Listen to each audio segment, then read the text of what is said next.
আমি অনেকবার একটু কনফিউজ হয়েছি এই গাছটিকে আপেল গাছ ভেবে। ঠিক আপেলের মতো একটি ফল এই গাছ থেকে পাওয়া যায়, কিন্তু এটি আপেল গাছ নয়। আমি পরে অবশ্য খুব বেশি গবেষণাও করিনি এটি গাছটি কী বা ফলটি কী। যে ভদ্রলোককে আপনারা দেখতে পাচ্ছেন উনি কৃষ্ণধর, আমাদের কৃষ্ণদা। আমরা একসাথেই এখানে পড়াশোনা করার জন্য এসেছি 2 বছরের। কৃষ্ণদা ওনার অ্যাপার্টমেন্ট থেকে আসলেন, আমরা বিকেলটা একসাথে উপভোগ করব। আমরা দেখব জাপানিজ সুন্দর বিকেলটা আসলে কেমন হয়।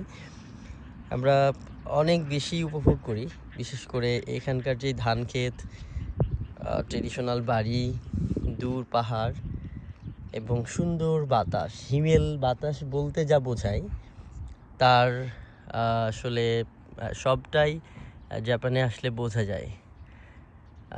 কি সুন্দর আসলে দৃশ্য এটা, মানে কাছ থেকে না দেখলে এটা আসলে বোঝাটা অনেক বেশি কঠিন। সেই কারণেই এই দৃশ্যটা আটকে রাখার একটা প্রয়াস। সামারের শুরুতেই যে ঘাসগুলো থেকে ফুল গজানো শুরু হয়েছে, সেটার সংখ্যাটা অনেক গুণে বেড়ে যাবে এবং এই দুই পাশ একদম ফুলে ভরে যাবে।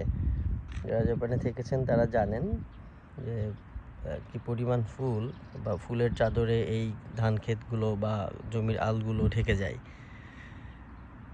ধন্যবাদ আপনাদেরকে। আবারও আমরা আলাপ করব নতুন কোনো কিছু নিয়ে।